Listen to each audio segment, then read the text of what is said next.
People want cheaper gas, they want cheaper groceries, they want more money in their pockets, and it's time for Trump to perhaps, I don't know, resurrect the old theme song?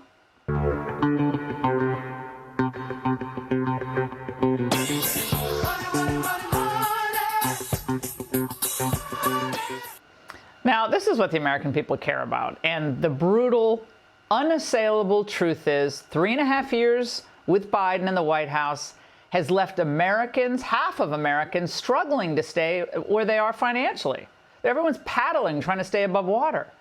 No wonder Biden doesn't want to talk about his record. And he wants us instead, with his, apparatchiks, to wallow in the images of January 6th or the hush money conviction, because they know that Trump's record as president delivered strength at home and abroad. Joining us now is Kevin O'Leary, chairman of O'Leary Ventures. Kevin, again, people get stuck on, well, it's about democracy or someone's tone or the way someone, talks about the press or whether he's nice to cats and puppies. But is this election, again, about the economy? It is, but it's more about the future than the past. So some of the issues you just detailed are historic in nature and in some cases long forgotten. The challenge for the administration currently is that inflation has really hurt. On food prices, they're up 30% since pre-pandemic, on housing and energy. That's not going away. And for the average American who doesn't care what the stock market's doing, that is a big debate. Border security, also huge. Foreign affairs, every day in the news, whether you're pro or con, whichever side.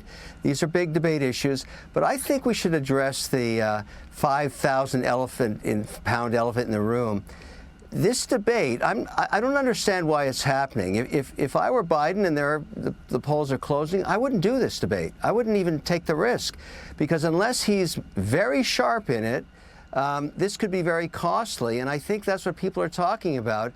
And given that he may default in anyways, because you're going to vote against Trump if you don't like him, and I get that. And if you're an independent, you don't like Trump, you'll vote for Biden.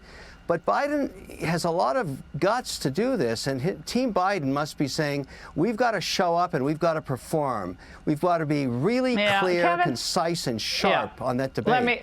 Let me just take issue with something you said, that Biden has a lot of guts to do this. I think it's the only card they have to play.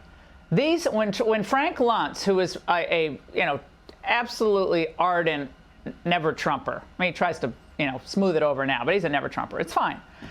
But when he's talking as a pollster about Minnesota and others seeing Maine and Virginia and New York State tightening to 8 points, a state that Biden won handily double digits in 2020, that's big. And Biden has got to change them. I don't think they had any choice except to do this debate. His strategists aren't dumb people. They're pretty smart. That's all they have. They have to do. You may be right. And I ran into him in Washington. We talked about exactly what you're talking about. I still say, why? I mean, if you think there's any risk, because he's going to lose if he doesn't do it. You've got to perform that night. You've got to perform that night. You've got to be sharp. You've got to bring it. You've got to bring it. If you don't bring it, that's going to really be bad. Really bad. I think people have thought about this. It's not a novel point, but the expectations for Biden I think are quite low. And I'm going to get into this next segment because I have my whole debate advice angle coming up. But the expectations for him are quite low. But I want to get back to this point, Kevin, about what matters to people right now. What matters? Is January 6th the economy? Is it how much money they have to spend every month to get by? It seems like that because this new Monmouth poll. I'll rank them for you. Yeah, go ahead. I'll rank them for you. Inflation, number one. Inflation, number two. Inflation, number three. You got to deal with those first. Then there's border security. Then there's foreign affairs. Then there's everything else. But if you're at the kitchen table in Champaign-Urbana, Illinois right now, you don't care about anything except the fact that you're getting squeezed by 38% increases in protein, by 20% increases in energy, by housing that's not affordable. That's it. That's what matters. That's what the debate's about. Everything else, interesting, not as important.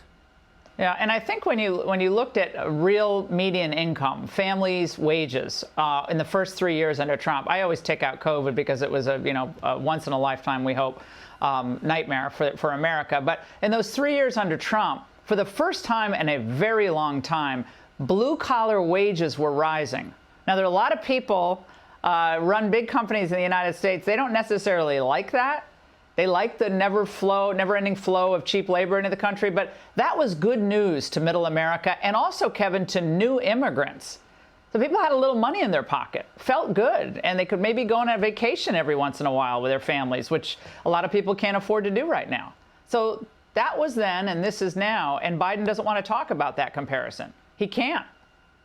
I'm sure Trump will. Your buying power has been eroded by 30%. I mean, there's no getting around that. Inflation always hurts the incumbent. You don't want it in an election year. You do not want inflation because it's the one thing that touches people every single day. They buy the bread, they buy the chicken, they go fill up their car, they pay their rent, and wham, you feel it.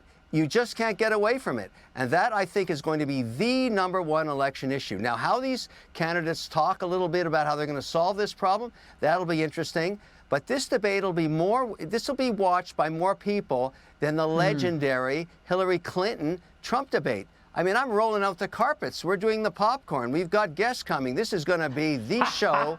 It's going to be a very, very large imagine a massive cohort watching this. This is going to be huge, and it's each candidate's chance to address the independents who will decide this election. This is the show of the season. It's going to beat Shark Tank ratings, I can tell you that.